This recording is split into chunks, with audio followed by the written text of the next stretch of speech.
She didn't run from scandal. She ran from marriage, and 20 years later, love found her. The woman at the top of the stairs. I had never been to Heathridge before, not that I remembered. The carriage wheels ground against the gravel, slow and uncertain, like the driver himself wasn't sure this place should still exist. Fog clung low to the ground, weaving between tree roots and stone pillars like it had a purpose. I pressed my fingers to the window pane, and it felt cold. Colder than it should have for spring. The carriage slowed. Through the small sliding panel near the roof, the driver's voice carried down. "Almost there, miss." I remained silent, my mind swirling with uncertainty about the destination. They'd told me it was a benefit, an immersive masquerade at a country manor. A role written just for me. I was to be the mystery at the heart of the night, the vanished heiress who returns in the dream dress by candlelight. It was meant to be theater. And yet, as the house came into view, something inside me tightened, a surprise that I couldn't quite comprehend, as if I were being watched by walls that remembered me, their secrets whispering in the wind. The doors opened before the carriage entirely stopped. A man in a waistcoat hurried out, flanked by 2 footmen in black. They didn't speak. Not at first. Then I stepped down, and everything slowed. At the top of the stairs stood a woman, as still as a portrait and twice as pale. She was dressed in deep blue, almost black, with her blonde hair pinned high, her hands clasped loosely in front of her. There was nothing theatrical about her, no pretense, only eyes that locked with mine and didn't let go. She looked at me as though I were a ghost, and for some reason the very sight of her took my breath away. "Welcome to Heathridge, Miss Ravella," someone said beside me. I nodded, but didn't look away from the woman. "This is Mrs. Helena Blackwell. She's overseeing the masquerade. She is the mistress of the Trust of Heathridge." Helena. The name rang through me like a bell in an empty theater. She glided down the stairs slowly, as if she were floating. Her dress swished gently around her ankles.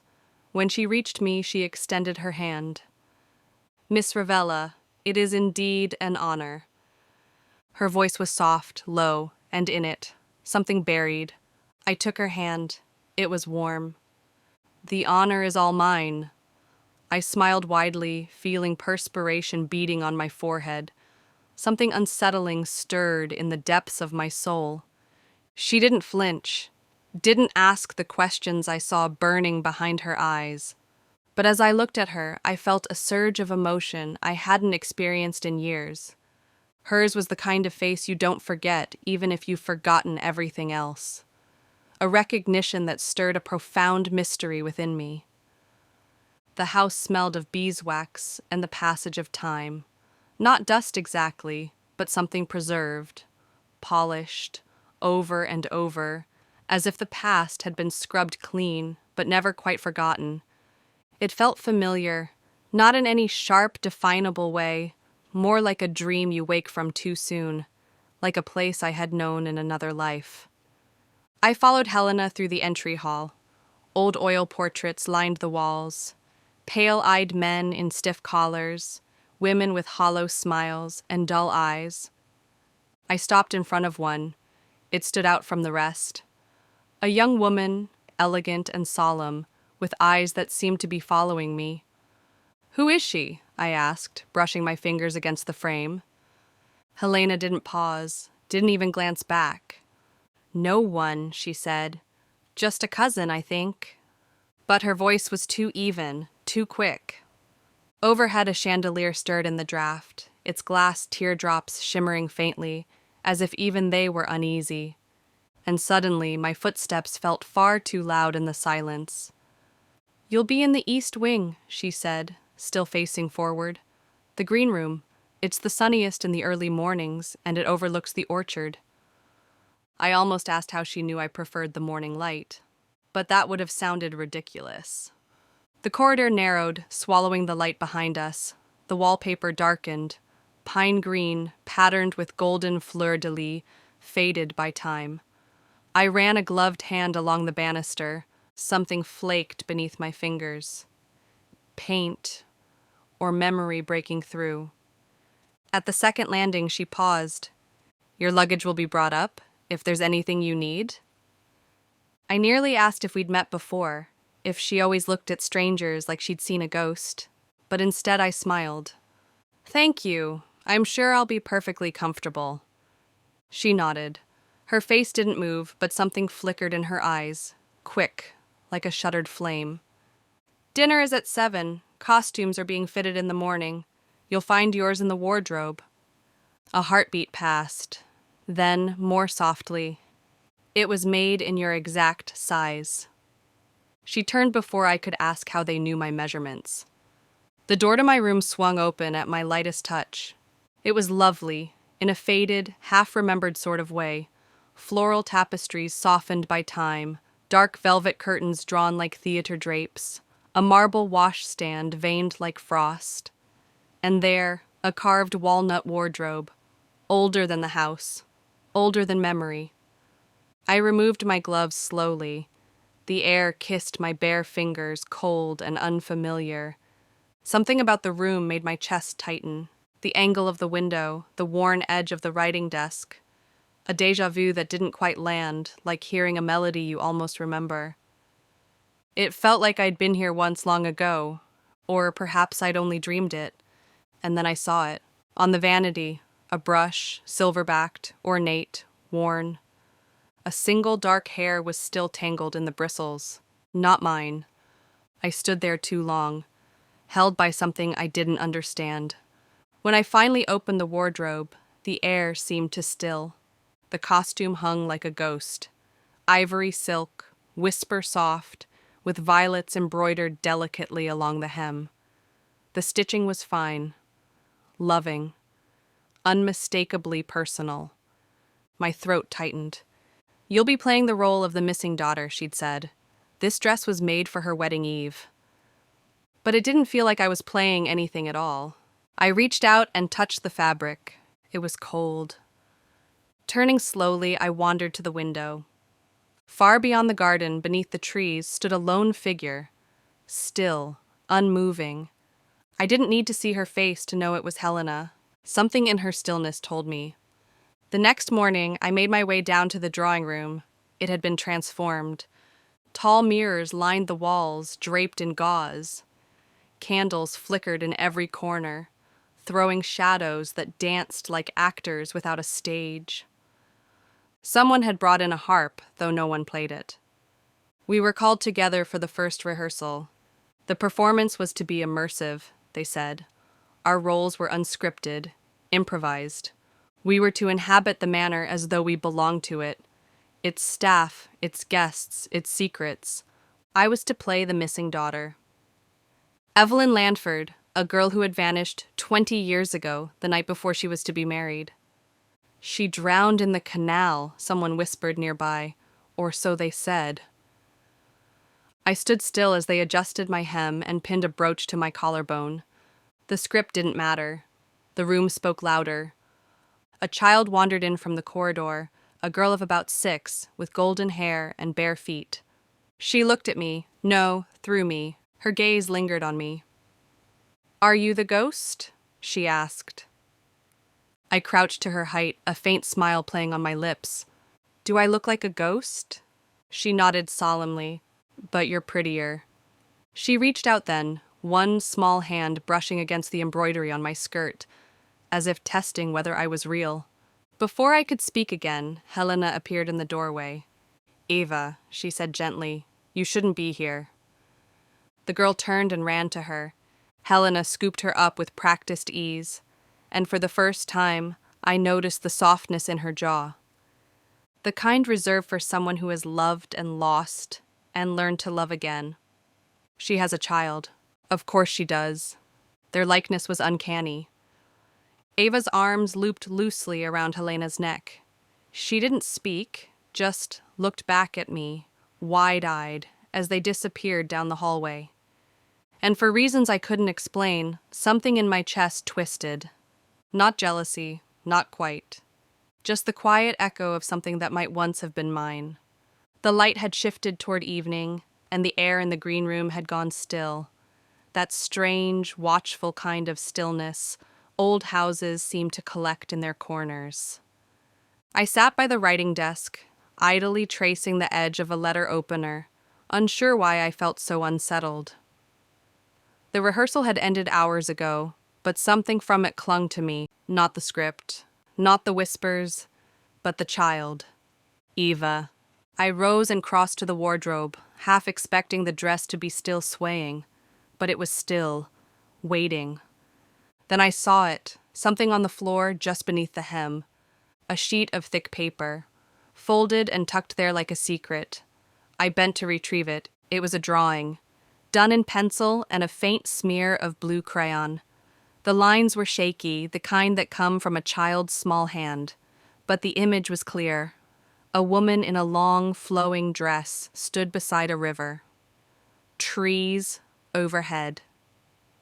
A half moon in the sky. The woman's face was simple, 2 eyes and a mouth. But there was something familiar in the shape of her hair, her posture. The row of embroidered violets was drawn carefully along the bottom of her skirt. I stared at it, far too long. There were no words, no signature, just a faint smudge of a thumbprint in the corner and the softness of the paper, worn from being folded too many times. I should have taken it downstairs and returned it. But instead, I folded it again, carefully, and slipped it into the drawer beneath the vanity. The room felt colder than before. My restlessness began with the sound of wind behind the wall. I had returned to my room after dinner. The costume lay out across the bed like a second skin waiting to be worn. I couldn't rest. The air felt too heavy. The silence wasn't absolute. Something moved behind the plaster, not loudly, but just enough to make me turn. I lit a candle, its flame bent slightly to the left, though the window was closed. I crossed the room, drawn by instinct more than reason. My fingers brushed the bookcase, not reading titles, just searching. Then click. One of the books tilted back under my touch. With a low, reluctant groan, the entire shelf shifted outward, revealing a narrow passage behind it, stone, wood, and shadow. The air inside was colder, older. It smelled of damp earth and something else. Lavender, maybe, long since faded to memory. I stepped inside. The candlelight reached only a few feet ahead, the flame swaying with each breath I took. My shadow stretched, warped and uncertain, as though it were trying to flee. The passage wound upward in a spiral. The stone steps were uneven, slick with time. Their coldness beneath my feet seeped into my slippers. I didn't know where I was going, only that I couldn't stop. Some part of me, some part I didn't recognize, was drawn forward as if it remembered this place, even if I didn't. Then my foot slipped from beneath me, and I felt myself falling. Suddenly, pain bloomed behind my eyes. Stone met my temple with brutal indifference. Then, darkness, dripping water somewhere in the distance, dust in my throat, and the faint scent of violets. My hand trembled where it had landed, against something smooth, familiar. And then, memories, not clear, not whole, but a flash of candlelight on lace. A voice, saying my name, the sense of running, of being chased, of love, just out of reach. Then the darkness closed in again. I don't know how long I stayed there.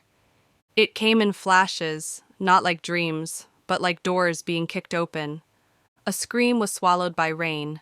A voice. "Come back!" cracked with betrayal. The taste of salt water in my mouth. The burn of tears that weren't mine alone. I was 17 again. Wearing a white satin dress. Hair pinned high, about to be married to a man twice my age with fingernails stained from pipe tobacco. But my heart had already been claimed by another. By the shadow who once snuck into my room at night with soft hands and sweet lips that kissed me without fear. We were supposed to run away together. We had promised. We had a plan. We were going to Venice. But that fateful meeting never happened.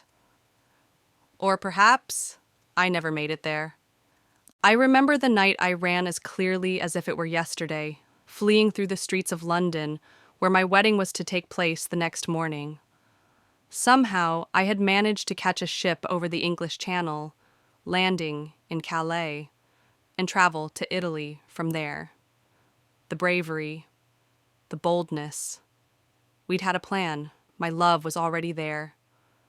We were to meet at St. Mark's Church in Venice on the very day of my wedding. The memory faded in and out, breathlessness, a shadow, a stumble, a fall, then nothing until now. I didn't wake up on the stone floor. I woke up in my room. The candle had gone out. My temple throbbed. Someone had cleaned the blood from my skin. My hair had been undone. A cool cloth lay folded on my forehead. Had I imagined it? The passage? The fall? But the bruise beneath my eye told me otherwise. But I remembered who I was, why I left, and who I left behind. A soft knock came at the door. I didn't answer. I couldn't. My body felt like it belonged to someone else. Time passed. Maybe a day. I slept, drifted, remembered. And when I finally rose, dizzy but certain, the dress was waiting again. Pressed, repaired, and laid out like a promise. No note, no explanation, just a quiet insistence. It's time. The ballroom glittered like a dream too beautiful to trust. Golden chandeliers blazed overhead, their flames caught in every sequin, every jewel, every bead of glass. Music rose like smoke. Waltzes played by a hidden quartet behind a curtain of lace. I stood at the top of the stairs in the costume they had given me, ivory silk, violets embroidered along the hem. My hair was pinned the same way it had been 20 years ago, and for the first time in decades, I wore my actual name beneath my breath. Evelyn Langford. I descended slowly, watching the crowd part and swirl around me. Faces turned, whispers passed. But I only looked for one. She stood across the room. Helena, no mask, no fan, no attempt to hide. Only her dark blue gown, hair coiled in quiet defiance, eyes like the edge of something unspoken. I moved through the room like someone in a trance. Each step drew something tighter in my chest. She saw me coming, but she didn't move. I remember everything, I whispered, voice just above the hush of the room. Helena's mouth didn't move, but her eyes widened, just slightly. The night I ran, the canal, the kiss before you left. Still nothing. And then very quietly, I thought you were dead. I was. We stood in silence, the masquerade turning around us like a snow globe. Costumes, champagne, secrets. You're married, I said. She nodded once. Widowed, she said. He was kind, older. I didn't love him, but I needed something safe. My voice caught. And the child? She's mine, Helena said. Her voice softened. My one true blessing in the past 20 years. I needed someone to love, someone who wouldn't leave. My breath caught. Her gaze held mine. The string quartet slowed into a hush. You never came, she whispered. I tried, I fell, I forgot. Until now. The music began again, this time in a softer tone. A memory turned into a melody. Helena stepped closer and gently touched the lump on my forehead. What do you want from me, Evelyn? I wanted to say everything. I wanted to say nothing, and just this dance. She didn't answer, but she reached for my hand, and the ballroom turned. The dance ended, but neither of us let go. The room had resumed its glitter and noise, but we slipped away like a shadow falling between the cracks of time. Helena guided me through a side corridor, one I didn't remember until my hand found the worn groove on the paneled wall, just where my fingers had once left marks. She didn't speak. Not yet. But her hand was still in mine. We reached the green room. My room. She opened the door like someone returning home. The candle was lit. The brush was still resting on the vanity. Everything exactly as I had left it, and yet, somehow, expectant. "I've waited 20 years to ask you this," she said. I turned. She closed the door. "Why didn't you come?" "I did," I whispered. "I tried, I ran, I fell, I forgot, I lost everything, including you." Helena opened her small clutch bag and drew a folded letter from it, yellowed at the edges, the ink faded with time. "I received it the night you vanished," she said. "You left it in my hotel in Venice. But you never came back. I searched for weeks. I couldn't find you." She passed it to me. It was mine. The writing tilted, smudged in places. I could see the panic in the strokes. The desperation was evident. I read the scrawled words aloud. "Helena, I made it. I'm safe. I think. I couldn't find you. You were not at the church. You are not at the hotel. I will go again to look for you." My throat closed. "I never knew you received it." "I searched," she said. "But how do you find someone who doesn't want to be found, or can't be found?" We stood in the hush of the room, and for the first time in years it felt like we weren't pretending, not playing parts, not performing, and just being. We sat on the sofa, and I turned to look at Helena. "People used to ask why I never married," I said, my voice barely more than a thought. "There were suitors, proposals even, but none of them ever met the standard I could name. None of them were. You." A soft knock at the door. Helena's eyes hardened. She crossed the room and opened it just an inch. A young woman stood there. One of the house staff, I thought. She looked nervous, pale. "I'm sorry, Mrs. Blackwell." Her voice faltered. "But Miss Ravella, she's not who she says she is." Helena looked at the young woman. "I know," she said flatly. The girl hesitated, then added, "But I think she's the real one, the one who disappeared." She looked at me, her eyes flicked to my wrist. "It's shaped like a crescent moon, isn't it?" I nodded slowly, looking down at my strawberry birthmark, shaped like a crescent moon. The girl looked close to tears. The cook told me. She stepped back, curtsied, turned, and fled down the hall. Helena closed the door. "Well," she said, "now you're a ghost and a legend." "And you?" I asked, stepping closer. She smiled, but her eyes were tired. "Just a woman who once made a promise." I took her hand. "Then let's keep it." We stood at the center of the green room, surrounded by time, by memory, by things we could never fully undo. But for the first time, I wasn't afraid. We had the truth. And a second chance. Outside, the masquerade went on. Inside, I felt my heart flutter as I saw the promise in her eyes. The morning after the masquerade, I found myself back in the orchard. Dew clung to the grass. The trees were still bare-limbed, not yet in bloom, but the sun filtered through them in a way that felt gentle. I stood without gloves, without a costume, just myself, Evelyn.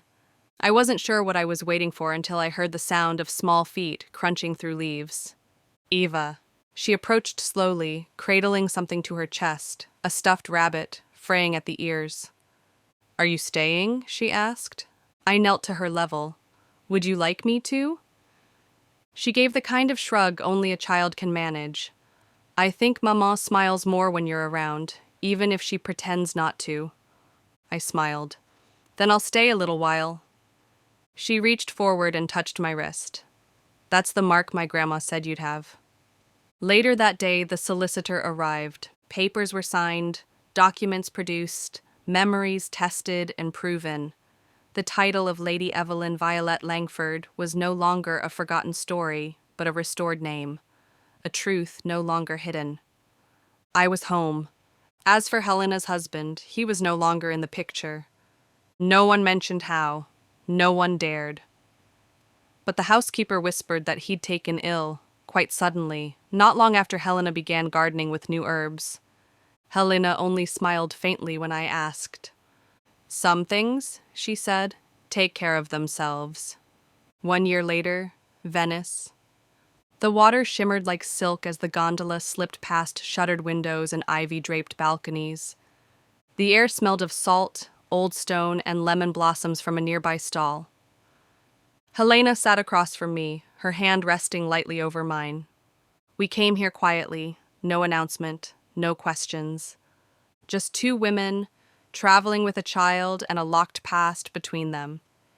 Eva leaned over the edge, giggling at the ripples.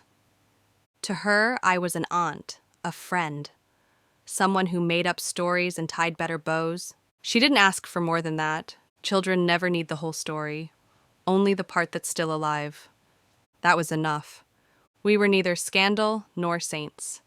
Just a small, strange family stitched together by memory and moonlight. I'm not afraid anymore, I said softly. Helena looked up, her voice quiet. Of what? Of being forgotten, of vanishing. She squeezed my hand. You came back. The gondolier turned us down another canal. The sun cast a golden glow across the water. Somewhere behind us, a bell tower chimed. I like this life, I said. Helena nodded. So do I. We didn't need more than that. Not every story ends with thunder. Some end with quiet oars and a remembered name. Mine. Evelyn Violette Langford. A daughter, an actress, a ghost. A woman who once ran from love and lived long enough to return to it, unmasked. Thank you for listening to An Actress, a Masquerade, and a Forgotten Kiss. In another time, in another dress, she was lost to the world. But love, memory, and moonlight found her again. Across oceans, through silence, and into her name once more. If this story stirred something in you, stay with us. There are more tales still to come, of forgotten hearts, secret letters, and the quiet courage it takes to be seen. Until next time, I'm Anna, and this is Timeless Tales,